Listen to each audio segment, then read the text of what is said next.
after having seen the pathophysiology of the brain injury, we will see the signs of brain injury after a head injury. The person may become unconscious either for a brief period, for example, in concussion, or may get unconscious for a longer time.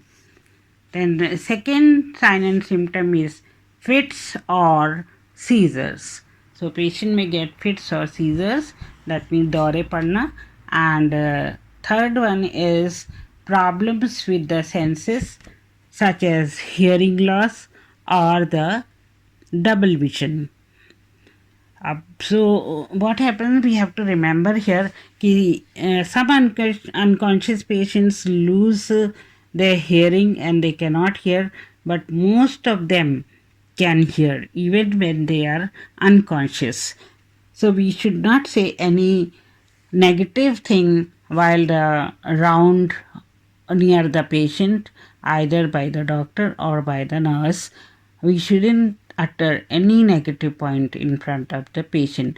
Otherwise, the recovery becomes very, very slow. Repeated vomiting may occur, then blood or clear fluid CSF coming from the ears or nose, then memory loss, that means amnesia, may occur, and it is according to the paper which was published on February 14th, year 2020. That means it is 1 year ago. Then severe head or facial bleeding. The patient may have severe head or facial bleeding depending on the seriousness of the injury. A patient may get severe headache due to head injury which they cannot tolerate. Then third is the black and blue discoloration below the eyes or behind the ear. Then conversation, stoppage of cessation of breathing, not conversation but cessation or stoppage of breathing. Confusion and disorientation occurs in the patient, and loss of balance also take place in the patient. That means they cannot get up from the bed now, and if they get up, if they are made to take to the bathroom, then one should be very, very careful that they shouldn't fall down, otherwise it will lead to further damage of the brain. And this patient's leg should be massaged every day, so she will gain some strength from that. Then symptoms of the subdural hematoma. Symptoms of subdural hematoma: balance or walking problems. So patient may lose the body balance, and balance is walking problems. That means during the walk, the person may not keep or maintain the balance of the body. Number 3 is confusion, and number 4, dizziness and ringing on the area.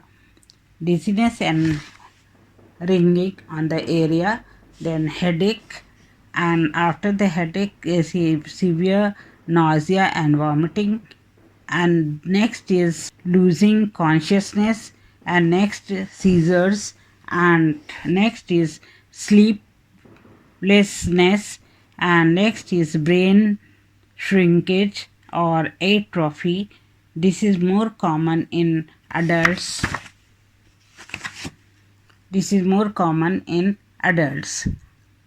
In adults, there may be drowsiness, different sized pupils, and it lowers and the person behaves as though he is not bothered about anything or anybody. So he develops a very careless attitude. Then in unusual behavior of the patient, and next is weakness and numbness, etc. And next is hormonal and coordination disability, and then slurred speech.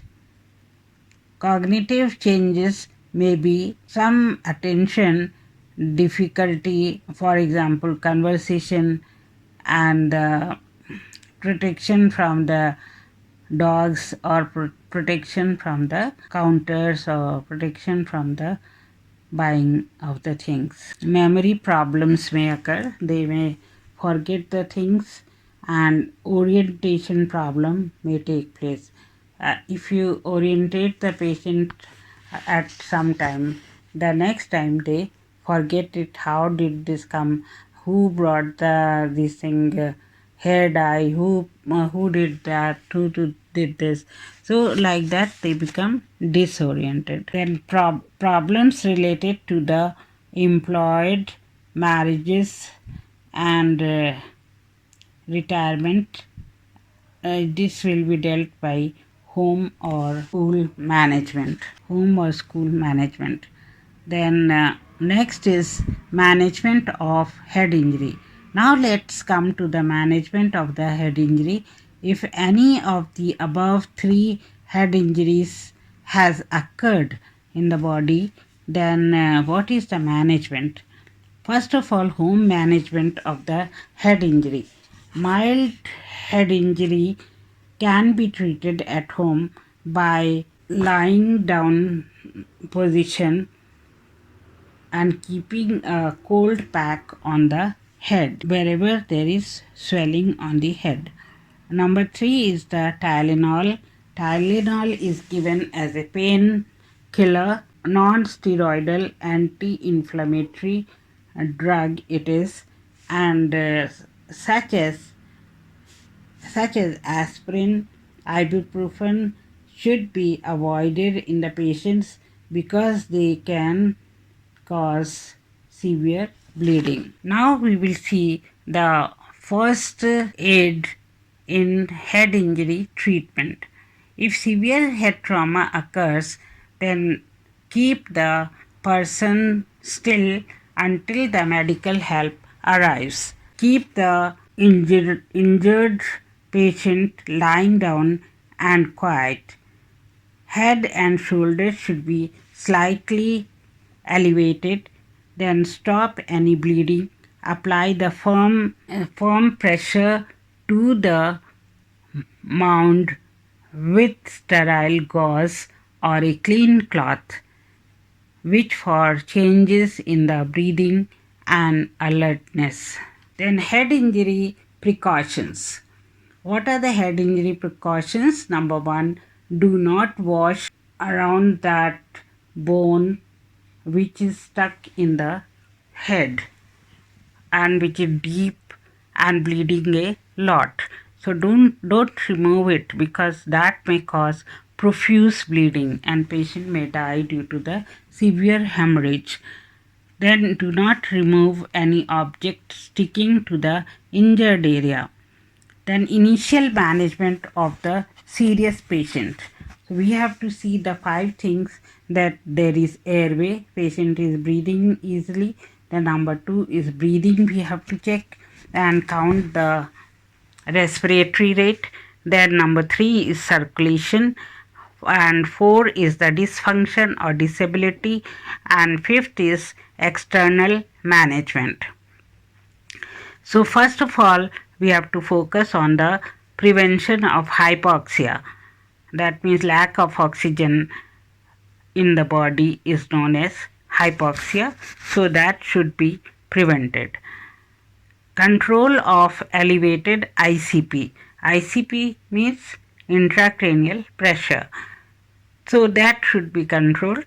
And number 3 is mannitol, hyperventilation, CSF diversion, prevent or treat the post-injury hypotension.